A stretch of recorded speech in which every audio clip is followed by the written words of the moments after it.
Verse 130 from Surah Al-A'raf speaks of the incidents that took place during the time of the Pharaoh or the Pharaoh.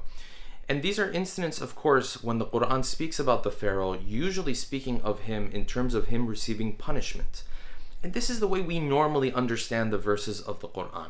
However, when you pay attention a little bit closer, and you see how Allah subhanahu wa ta'ala was treating Pharaoh and his people and the group of elites that were around them, initially we might assume that God was upset with them and sending punishments and so on and so forth. When you pay attention closely, you find the Quran says we were sending these terrible events that were happening, we were sending them as reminders. So the verse of the Quran says, وَلَقَدْ أَخَذْنَا آلَ فِرْعَوْنَ بِالسِّنِينَ وَنَقْصٍ مِّنَ الثَّمَرَاتِ لَعَلَّهُمْ يَذَّكَّرُونَ.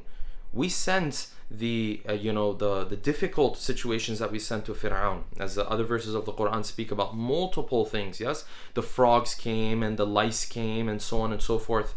All of these and the droughts, we sent all of these not as punishments. We sent these as reminders. What does this mean for you and I? Important lesson to learn from this verse of the Quran is that if Allah subhanahu wa ta'ala looks at someone like Pharaoh and the people around Pharaoh, who were some of the most evil people to ever live, if he looks at even them, and when he puts something difficult in their life, he says, I'm only putting this there to wake them up. What does that say about you and I when Allah subhanahu wa ta'ala puts difficulties in our lives? There's many reasons why Allah subhanahu wa ta'ala might put difficulties in our lives, right? Illnesses of family members, issues with a spouse, relatives, so on and so forth. The tests of God come in so many different forms and shapes. But it's always important to remember that when Allah subhanahu wa ta'ala puts someone through that difficulty, He definitely is not putting that person through that difficulty out of hatred for them. Even for someone like Pharaoh, the Quran says we were putting him through that difficulty so that he would come back to the right path. So in reality, it's a means of mercy. Now, of course, someone like Pharaoh, he went the other way. And the Quran speaks in other verses about how they shouldn't have gone the other way. They got the wrong message, essentially, on purpose, because it was their own doing.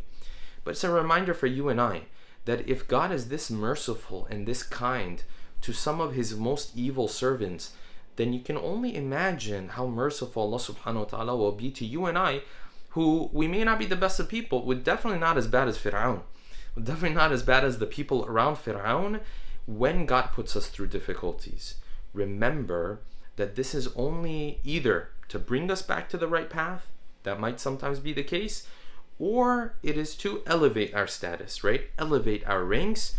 Either way, it's not out of dislike that Allah subhanahu wa ta'ala has of a person, that He puts him through difficulties in this world. The punishment of the Day of Judgment is a different situation, of course, but the difficulties in this world is always out of the mercy of God, either to bring him back or to elevate his rank and his patience and his reward for the next year.